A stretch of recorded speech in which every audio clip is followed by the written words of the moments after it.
Ceci est un livre audio autogénéré par Google. Préface, la violence de Tchekhov.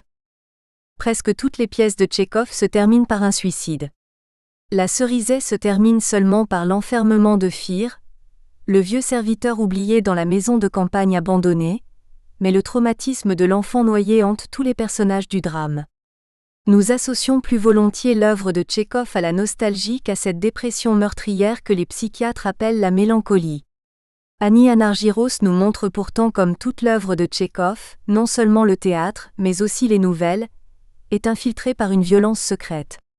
Tchekhov en était bien conscient. Tous les actes se déroulent doucement, tranquillement, mais à la fin je tape sur la gueule du spectateur.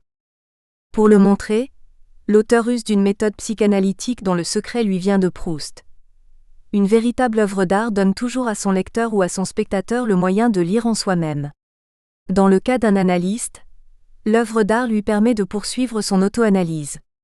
Il peut ensuite faire partager au public la meilleure compréhension qu'il a obtenue de l'œuvre.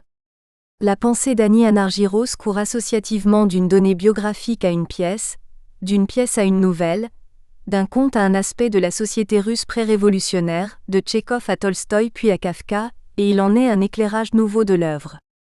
Les biographes de Tchekhov ont bien décrit ce que l'on appellerait aujourd'hui la maltraitance dont Tchekhov a été victime dans son enfance de la part de son père. Annie Anargyros la replace dans son contexte, qui est celui de l'abolition toute récente du servage. Dans la Russie du XIXe siècle, comme dans le reste de l'Europe, il était normal de battre les enfants. Mais de plus on battait les serfs. Tchekhov a intériorisé cette violence et l'a transformée.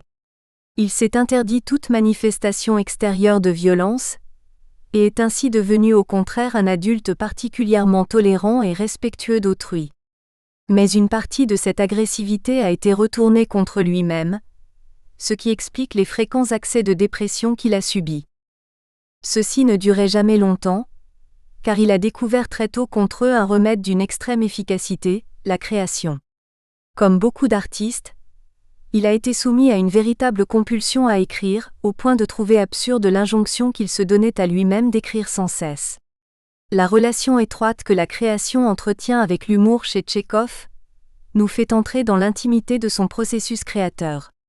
On s'étonne d'apprendre que Tchekhov considérait la Cerisay comme une farce, de même que Kafka était pris de fou rire en lisant Le Château à ses amis.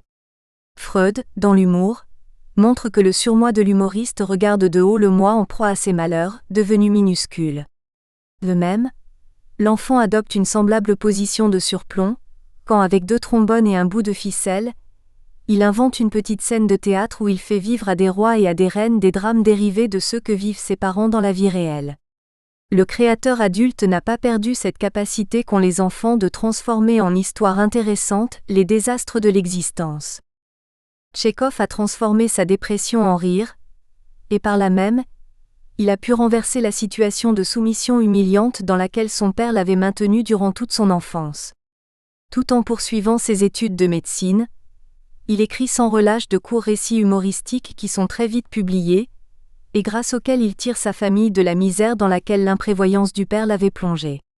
Dans la nouvelle Le Père, c'est un fils qui donne de l'argent au père prodigue, comme Tchekhov a subvenu aux besoins de sa famille à la place de son père. Ce renversement est précédé d'un temps d'homosexualité inconsciente. La trace s'en retrouve dans la relation que Tchekhov a longtemps entretenue avec son protecteur Alexeï Souvorine. Ce fantasme homosexuel se double d'un masochisme inconscient, sublimé en un dévouement inouï. Tchekhov se dépense sans compter pour venir en aide à sa famille et à ses amis. Il crée plusieurs écoles à ses frais pour les moujiks, participe activement sur le terrain à la lutte contre la famine et le choléra. Alors que sa tuberculose est déjà très avancée, il entreprend un voyage à travers la Sibérie, au risque de sa vie, pour enquêter sur les conditions de détention des bagnards de Sakhaline et obtenir une réforme du système pénitentiaire russe. Dans Salle numéro 6, le masochisme du héros, le psychiatre Ragin le pousse à prendre la place de ses malades, et à ne se sentir heureux que lorsqu'il est lui-même soumis au mauvais traitement des soignants sadiques. Ce mouvement masochiste passe par une identification inconsciente de Tchekhov au masochisme de sa mère.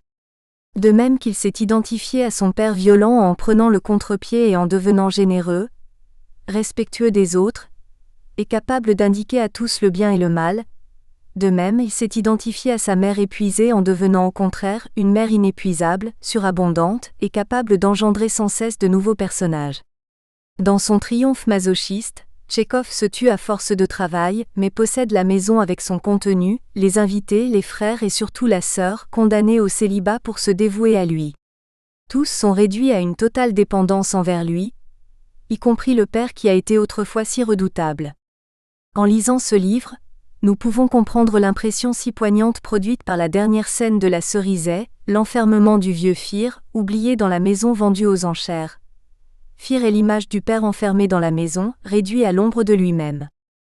Cette résolution tout à fait particulière de son conflit oedipien mène toutefois Tchekhov à une impasse dans sa vie personnelle. Beaucoup de personnages de son œuvre s'y heurtent également. Il lui sera impossible de vivre avec une femme et d'en avoir des enfants. Il ressent la vie de famille comme une menace mortelle pour sa créativité. Tout se passe comme si faire des enfants à une femme en tant qu'homme pouvait porter atteinte à sa capacité à créer lui-même une multitude d'enfants imaginaires. Tchekhov s'est identifié en contre à ses deux parents, mais non pas à chacun d'eux en tant que partenaire d'un couple sexuel. C'est pourquoi Annie Anargyros peut dire de lui qu'il n'a pas fait le deuil de ses objets parentaux. Il les a perdus et incorporés séparément, mais pas en tant que couple sexuel. Ce n'est que proche de la mort qu'il acceptera de se marier, et encore à la condition de ne rien changer à son mode de vie solitaire. Les maisons de campagne somptueuses qu'il a achetées et aménagées avec soin pour accueillir parents et amis, et qui sont représentées dans la plupart de ses pièces, se transforment dans son fantasme en des prisons remplies de parasites, qu'il lui faut fuir d'urgence, dans des voyages au loin, malgré son état de santé déplorable. L'obtention de l'objet désiré transforme celui-ci en piège. Je me sens comme une écrevisse prise dans un filet avec d'autres écrevisses, dit-il pour décrire sa maison de campagne devenue invivable. Les comparaisons entre Tolstoï et Tchekhov, entre une banale histoire et la mort d'Ivan Illich, puis entre Kafka et Tchekhov, le verdict et le jugement illuminent le génie spécifique de celui-ci. Le dernier Witz de Tchekhov mourant, « Ne mets pas de glace sur un cœur vide », vaut celui de Kafka à son médecin. « Si vous ne me tuez pas, vous êtes un assassin ». Ce cœur froid de Tchekhov pourrait en faire un précurseur du théâtre de l'absurde. Pourtant le message de Tchekhov n'est pas que la vie est insensée, mais bien plutôt que nos souffrances ne sont que l'effet de nos propres faiblesses. Et surtout que quelque ennuyeuse ou désespérante qu'elle puisse paraître, la vie peut toujours être intéressante jusqu'au bout. La steppe réussit à passionner le lecteur pour le lent voyage du héros dans un paysage monotone. Quelques jours avant sa mort, Tchekhov projetait encore d'écrire une pièce de théâtre. Gilbert Diakhine. Introduction. Les personnages de Tchekhov rêvent leur vie. Ils projettent dans l'avenir un passé auquel ils ne peuvent pas renoncer. Plus tard viendront une vie meilleure, un nouvel amour. Mais la réalité est là, et la déception puis le désespoir faisant échec aux rêveries nostalgiques. Tchekhov affirmait n'avoir ni croyance religieuse, ni conviction politique. On perçoit dans son œuvre la quête douloureuse d'une identité dans un univers dépourvu d'un idéal qui donnerait un sens à ce monde chaotique, en quoi il rencontre tout à fait les préoccupations de notre temps. Les désarrois et les incertitudes qui minent ses personnages sont le reflet de sa vision désabusée et sans espoir du désordre du monde. Les coups de hache qui retentissent dans la Cerizay semblent marquer la fin d'un monde qui se désagrège. Tchekhov affirme qu'il ne s'y intéresse pas, mais ne s'en fait-il pas l'écho malgré lui ? Mettre en rapport la vie et l'œuvre de Tchekhov n'a pas pour but d'expliquer l'œuvre, car celle-ci parle d'elle-même, mais de percevoir les correspondances secrètes entre les expériences de sa vie et les thèmes qui traversent ses écrits. Leur constance témoigne de leurs racines profondes. Il s'agit de repérer dans sa vie les déterminations inconscientes qui animent son œuvre. Il arrivera que l'analyste y entende l'écho d'un passé oublié par l'écrivain lui-même. L'œuvre y gagne en profondeur, en cohérence, sans perdre son mystère. On y découvre ainsi un ordre caché qui se dégage de la répétition, de la scansion des thèmes que l'auteur décline tout au long de ses écrits. C'est une biographie telle que l'entend André Grinin. La biographie d'un écrivain n'offre d'intérêt que dans la mesure où l'on peut en tirer des éléments dont le groupement significatif crée entre les textes et la vie un texte de la vie, où œuvre et vie se répondent. La correspondance de l'écrivain, ses notes et les témoignages de ses amis intimes permettent d'imaginer qui était Tchekhov, mais ce portrait ne peut se construire et s'élaborer qu'à l'aide de l'imagination et d'une intuition forcément subjective. Tout d'abord se dessine la figure d'un homme gai. Il aimait les voyages, les repas savoureux et bien arrosés, les soirées entre amis passées à bavarder, jouer et plaisanter. La compagnie de sa famille et de ses amis lui était indispensable. Dans ces maisons toujours surpeuplées régnait une joyeuse et généreuse hospitalité. Pourtant, paradoxalement, il était enclin à la mélancolie. Il arrivait que son amertume s'exprime par des remarques d'un humour à la violence cinglante, débusquant sous l'ordre apparent des choses le désordre des sentiments et des comportements inavouables. Il y avait aussi en lui de la compassion, mais une compassion sans larmes. Derrière son voile et dans son ombre se meuvent le désir de captation et d'emprise, l'avidité et le mensonge. Il a sur lui-même et sur ceux qui l'entourent un regard d'une lucidité impitoyable. Quand on lui reproche de décrire un monde où n'évoluent que des êtres médiocres, sans élan et esclaves de leur propre impuissance, il se justifie de cette vision sévère et pessimiste en prétendant qu'il ne fait que décrire la vérité de ce qu'il voit. Il est généreux pour les autres, mais avare de lui-même. Au cours des années, l'écriture est devenue sa forteresse et son refuge, et il rejette impitoyablement tout ce qui risquerait de l'en éloigner. L'objectif principal de son alter ego, sa sœur Masha qui a toujours vécu avec lui, était de le protéger de tout ce qui aurait pu le distraire ou troubler sa liberté d'écrire. Cependant, qu'est-ce qu'une biographie si ce n'est le choix et l'interprétation des événements d'une vie aboutissant à l'idée toute personnelle que l'auteur se fait de l'artiste ? Le biographe trace de l'écrivain un portrait marqué par ses préférences, ses partis pris d'idéalisation ou de déconstruction de l'image qu'il s'en fait. Cette image reste forcément incomplète, lacunaire. Sa réalité reste pour une grande part insaisissable. Alors, pourquoi entreprendre une recherche aussi incertaine ? C'est que tenter d'apercevoir un grand écrivain à travers ses écrits et ce qu'on peut connaître de sa vie, c'est l'accompagner avec l'espoir secret d'en comprendre davantage sur le mystère de son talent. Le décalage est troublant entre le désarroi qu'entraîne l'évidente banalité des personnages et des situations, et l'émotion douloureuse, mélancolique qui se dégage de l'œuvre de Tchekhov. Son talent suscite une émotion qui se joue du temps, et qui renvoie chaque lecteur à soi, lui révélant une vérité ignorée de lui-même. Tout se passe comme si l'inconscient de l'auteur s'adressait à travers le médium de l'écriture à l'inconscient du lecteur, entraînant chez celui-ci des résonances qui lui paraissent mystérieuses, puisque le texte lui parle de ce qui lui est à lui-même inconnu. C'est ainsi que dans les dernières pages du Temps retrouvé, Marcel Proust avertit son lecteur. Je pensais à mon livre, et ce serait même inexact que de dire en pensant à ceux qui me liraient, à mes lecteurs. Car ils ne seraient pas selon moi, mes lecteurs, mais les propres lecteurs d'eux-mêmes, mon livre n'étant qu'une sorte de ces vers grossissants comme ceux que tendait à un acheteur l'opticien de Combray. Mon livre, grâce auquel je leur fournirais le moyen de lire en eux-mêmes. De sorte que je ne leur demanderai pas de me louer ou de me dénigrer, mais de me dire si c'est bien cela, si les mots qu'ils lisent en eux-mêmes sont bien ceux que j'ai écrits. Le fil rouge de la dépression. Cherchant à déchiffrer ce texte de la vie, qui se tisse entre la vie et l'œuvre de Tchekhov, on voit apparaître la dépression très tôt, dès ses premiers écrits. Il a 18 ans quand il commence ses études de médecine à Moscou, et se met à écrire de courts récits au ton déjà sarcastique qu'il envoie à des journaux satiriques. Les titres sont évocateurs, Pourquoi la poule glousse et Ah malin, malin et demi. Après plusieurs échecs, certaines nouvelles sont acceptées dans l'hebdomadaire La Cigale.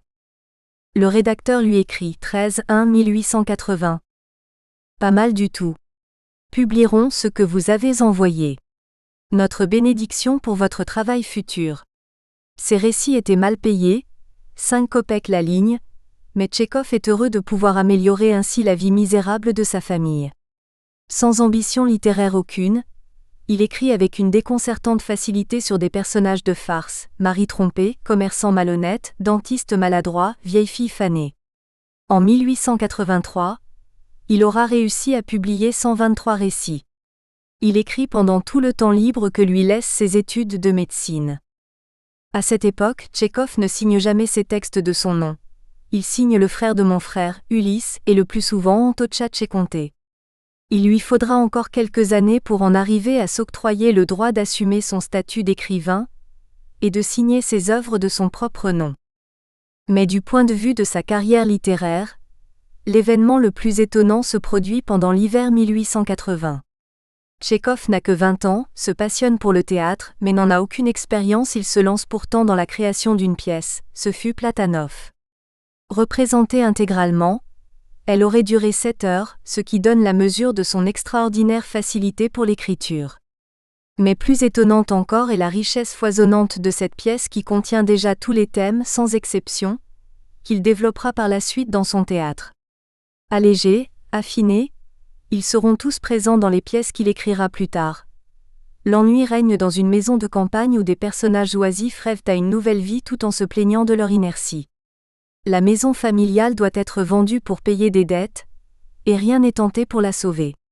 Mais surtout le personnage principal, Platanov, est une sorte de Don Juan désespéré qui a conscience de ne séduire les femmes qui l'entourent que pour les abandonner aussitôt, les détruire comme il se détruit lui-même. C'est le modèle d'Ivanov, condensant dans le même personnage les contradictions insupportables de pulsions sadiques et masochistes dont les différents protagonistes sont à la fois les acteurs et les victimes. C'est ainsi que dès cette époque se révèle l'existence chez Tchekhov d'une humeur profondément dépressive à travers cette vision pessimiste et désabusée. Derrière la scène visible où s'affrontent ces personnages, une autre scène apparaît où se joue le drame d'un homme en proie à des fantasmes destructeurs d'une extrême violence, confronté à une tâche impossible. Garder intact un objet qu'il ne cesse de vouloir détruire et qu'il doit s'acharner à protéger. La dépression est donc là d'emblée, tempérée par les rêveries nostalgiques. Celle-ci tente à vouloir conserver cet objet menacé et menaçant, idéalisé et inaccessible. Il s'agira de voir comment cette dépression se noue à la vie et à l'œuvre de Tchekhov, et comment elle se transformera avec le temps. Première partie, TCHE accent aigu KHOV dans le miroir des textes. Chapitre 1 Enfance et jeunesse. 1. Survivre à l'enfance. Anton Tchekhov est né le 17 janvier 1860 à Taganrog, petit port créé à la fin du XVIIe siècle par Pierre le Grand sur la côte nord-est de la mer d'Azov. Ce fut d'abord un centre important d'exportation de blé et d'autres produits agricoles, mais au XIXe siècle l'importance croissante de sa ville rivale, Rostov-sur-le-Don, fit décliner Taganrog qui devint un port endormi et ensablé. Les souvenirs que garde Tchekhov de sa ville natale sont marqués par ce déclin. Il écrit à sa sœur le 8 avril 1887, au retour d'un voyage dans cette ville. « Je suis à Taganrog et pu me rendre compte à quel point cette ville est sale, vide, paresseuse, ignare et ennuyeuse. Les rues sont désertes, la paresse générale. Ce qui est particulièrement odieux ici, ce sont ces volets perpétuellement fermés. Ville misérable et médiévale, ces rues n'étaient pas pavées et se transformaient en automne en fondrières. On s'y enfonçait jusqu'aux chevilles dans la fange, recouverte en été par les mauvaises herbes. Cette impression désastreuse est certainement liée aux souffrances qu'il y subit pendant son enfance marquée par une extrême pauvreté et la violence avec laquelle leur père traitait Anton et ses frères. Il était le troisième d'une fratrie de 6 enfants. Alexandre et Nicolas naissent avant lui, Ivan, Marie et Michel viennent après. Leur père, Pavel Egorovitch, éduquait ses fils avec une brutalité qu'Anton subissait avec douleur. On trouve de nombreuses réflexions à propos de cette souffrance dans des lettres adressées à ses frères, auxquels il se confiait d'autant plus facilement qu'il l'avait partagée. Il écrit « Notre grand-père était battu par les seigneurs, notre père était battu par notre grand-père, et nous par notre père. De quel nerf, de quel sang avons-nous hérité ? De plus, il dira plus tard que la pauvreté le faisait souffrir à cette époque comme une rage de dents. Il écrit à son frère Alexandre « Le despotisme et le mensonge ont torturé mon enfance à un tel point qu'il est terrible de s'en souvenir. » 2. Les affaires du père. Qui était donc le père de Tchekhov ? Pavel Egorovitch Tchek était fils de serf. En effet, son père, grand-père paternel de Tchekhov, servait chez le comte Tchertkov dans une raffinerie de sucre. Intelligent, honnête et tenace, il économisa l'argent nécessaire au rachat de sa famille. En 1841, il y parvint, il racheta sa liberté, celle de sa femme et de ses 4 fils, à raison de 700 roubles par personne. Il n'avait plus assez d'argent pour le rachat de sa fille, dont on lui abandonna la liberté gratuitement. Une fois libre, le grand-père de Tchekhov devint intendant de l'immense domaine de la comtesse Platov, entre Taganrog et Rostov-sur-le-Don, où le petit Anton passa avec sa sœur et ses frères d'heureuses vacances. Les 4 fils d'Egor Mikhailovitch Tchekhov s'installèrent à Taganrog. Pavel Egorovitch épousa Eugénie Yakovlevna Morozov, originaire comme lui d'une famille serve. Comptable chez le maire de Taganrog, le père de Tchekhov économisa l'argent nécessaire à l'achat d'une épicerie, qui allait devenir le cauchemar de ses fils. Dans cette boutique se vendaient les marchandises les plus diverses: thé, figues, olives, riz, café, chandelles et vodka. L'enseigne annonçait thé, café, sucre et autres produits coloniaux, vodka à emporter ou consommer sur place. C'était donc aussi un débit de boissons, dont devaient s'occuper 2 commis misérables et les fils de l'épicier. La boutique, glaciale en hiver, devait être gardée par les 3 fils aînés quand ils n'étaient pas à l'école ou à l'église. En effet, le formalisme religieux de Pavel Egorovitch pèse lourdement sur ses fils. Il passe la plupart de son temps à l'église, où il a formé un chœur qu'il dirige lui-même, et où il entraîne ses fils, parfois la nuit et jusqu'à l'aube. Tchekhov en conçut une indifférence teintée d'hostilité envers la religion. Il racontera plus tard: « Dans mon enfance, j'étais un prolétaire, je vendais des chandelles derrière le comptoir de notre boutique de Taganrog auquel froid terrible il y faisait. Les latrines se trouvaient à une verste de la maison, dans un terrain vague. Il restait peu de temps et d'énergie aux fils pour étudier au lycée, et pour chaque mauvaise note ils étaient fouettés. Leur père renonça bientôt à faire étudier ses fils au lycée, et les mit en apprentissage chez un tailleur. Mais les 2 frères aînés s'échappent de la tutelle paternelle et partent étudier à Moscou, alors qu'Anton continue ses études au lycée avec le projet de faire ses études de médecine. Il semble que malgré sa brutalité et son esprit borné, Pavel Egorovitch réussit à transmettre à ses enfants le goût d'apprendre, de s'élever dans l'échelle sociale, et d'échapper à la terrible misère dans laquelle la famille Tchekhov avait dû se débattre. Son frère Nicolas, spirituel et intelligent, devient un peintre plein de talent, mais comme son frère Alexandre, il est faible, paresseux et alcoolique et gâche ses dons en menant une vie désordonnée et dénuée d'ambition. Anton se perçoit comme un méridional paresseux. Pour échapper à cette nonchalance familiale, il se soumet à une volonté de perfectionnement, de dressage intérieur impitoyable. En 1886, il écrit à son frère Nicolas: « Pour s'éduquer soi-même, il faut un travail incessant, ininterrompu de nuit et de jour. Chaque heure est précieuse. » Il n'avait que 19 ans quand il écrit à son frère: « Devant les hommes, il faut prendre conscience de sa propre dignité. » Il reçoit une lettre de son frère Michel qui signe sa lettre: « Ton insignifiant petit frère. » Anton lui répond: « Cela ne me plaît pas.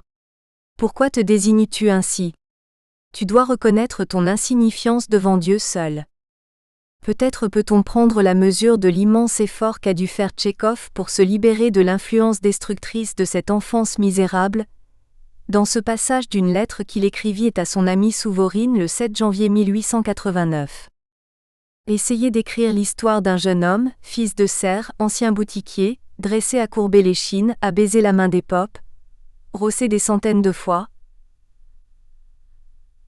Racontez donc comment ce jeune homme essaye de se libérer goutte à goutte de l'esclave qui est en lui et comment, se réveillant un beau matin, il se rend compte que ce n'est plus un sang d'esclave qui coule dans ses veines, mais le sang d'un être humain libre. Ne lui avait-il pas fallu réprimer de violents sentiments de frustration, de honte et d'humiliation à l'égard de ce père d'origine serve, violent et grossier? Même s'il a eu l'impression de se libérer de ce père despotique, la haine est toujours là, active dans l'inconscient. La mère de Tchekhov, Eugénie Yakovlevna, avait eu 6 enfants en 7 ans. Sur les photos, son visage paraît marqué par l'épuisement. Son regard vide exprime une grande tristesse. Marquée par l'épuisement, elle l'est certainement, mais aussi par la douleur morale que lui causait la misère, le manque cruel d'argent qui torturait cette famille. En 1874, Pavel Egorovitch décida de construire une maison sur un terrain donné par son père et dut, pour achever les travaux, emprunter 500 roubles à la Société mutuelle de crédit locale. Mais il n'arrivait pas à payer les intérêts de cet emprunt, les bénéfices à l'épicerie diminuant de jour en jour. Il lui arriva d'avoir à garder à la maison ses 2 fils cadets, Michel et Ivan, faute de pouvoir payer les 42 roubles dus au lycée. Accablé par cette situation désastreuse, sa mère chargea Anton d'une mission humiliante, mendier un secours provisoire auprès des membres de la famille qui tous refusèrent. Elle l'envoya chez un usurier pour tenter de vendre ou d'hypothéquer la maison. Cela lui fut aussi refusé. Une partie de la maison avait été louée à un fonctionnaire, Selivanov. Celui-ci propose de régler la dette de Pavel Egorovitch, en échange de quoi il devient, grâce à un arrangement suspect, propriétaire de la maison. Le père de Tchekhov, par peur de la prison pour dette, s'était enfui à Moscou, suivi par sa femme et tous ses enfants, sauf par Anton qui reste à Taganrog pour terminer ses études au lycée. Selivanov lui concède dans son ancienne maison un lit et le couvert. À Moscou, la vie de ses parents est misérable. Sa mère lui écrit le 26 novembre 1886. « Nous avons reçu 2 lettres de toi pleines de plaisanteries, et nous n'avions alors que 4 kopecks pour manger et nous éclairer. Nous attendions que tu nous envoies de l'argent. Macha n'a pas de pelisse, moi je n'ai pas de chaussures chaudes, nous restons à la maison, je n'ai pas de machine à coudre pour gagner un peu d'argent. C'est un vrai malheur, écris vite, pour l'amour de Dieu, envoie-moi vite de l'argent, ne me laisse pas mourir de chagrin. » En effet, la veille de son départ, sa mère l'avait chargé de vendre leur mobilier et d'envoyer l'argent à Moscou. Pendant les 3 années que Tchekhov passe encore à Taganrog, il vit seul, étudie et doit subvenir à ses besoins. Pour cela, il donne des leçons qui lui rapportent quelques roubles par mois. Ce furent des années cruciales pour lui. On aurait pu imaginer que le dégoût et la révolte l'auraient incité à la rébellion, c'est le contraire qui se produit. Il a dû se construire contre l'image du père. Celui-ci avait battu ses fils comme il avait lui-même été battu. Tchekhov ne frappera jamais personne et n'eut pas d'enfant. Le père était despotique. Tchekhov s'éduque lui-même dans l'exigence de la tolérance et du respect d'autrui. Dans une lettre de 1882 à son frère Alexandre, il le sermonne à propos de son attitude indigne vis-à-vis de sa femme et de ses enfants. « Rappelle-toi quel rôle horrible, effarant joue dans la vie d'un homme son entourage, tous les détails qui se produisent au cours de l'éducation d'un enfant. Les enfants sont purs, ils sont sacrés. Il faut les envelopper d'une atmosphère digne de leur âne. Il est inadmissible que l'on fasse des enfants les jouets de son humeur. Il vaut mieux ne pas aimer que d'aimer d'un amour despotique. La haine est plus honnête qu'un tel amour. Je te prie de te souvenir que le despotisme et le mensonge ont miné la jeunesse de ta mère. Le despotisme et le mensonge ont mutilé notre enfance à un tel point que ce souvenir ne suscite que nausée et horreur. Souviens-toi de l'horreur et du dégoût qui nous envahissaient lorsque notre père, au cours des repas, poussait des hurlements à propos d'un potage trop salé, ou injuriait la mère en lui hurlant « crétine ». À 19 ans, Tchekhov a réussi brillamment son examen de sortie du gymnase, et obtenu de la municipalité de Taganrog une bourse de 25 roubles par mois pour continuer ses études. Il persuade 2 de ses camarades, Savliev et Zamboulatov qui ont comme lui le projet de faire leurs études de médecine à Moscou, de prendre pension chez sa mère, ce qui allait rapporter quelques roubles de plus. Avant l'arrivée d'Anton à Moscou, Paul Egorovitch avait affiché dans l'appartement un règlement intérieur précisant le lever, le coucher, la présence à la messe pour les enfants. Nous espérons que vous avez apprécié cet aperçu. Pour continuer à écouter ce livre audio sur Google Play Livres, utilisez le lien dans la description de la vidéo.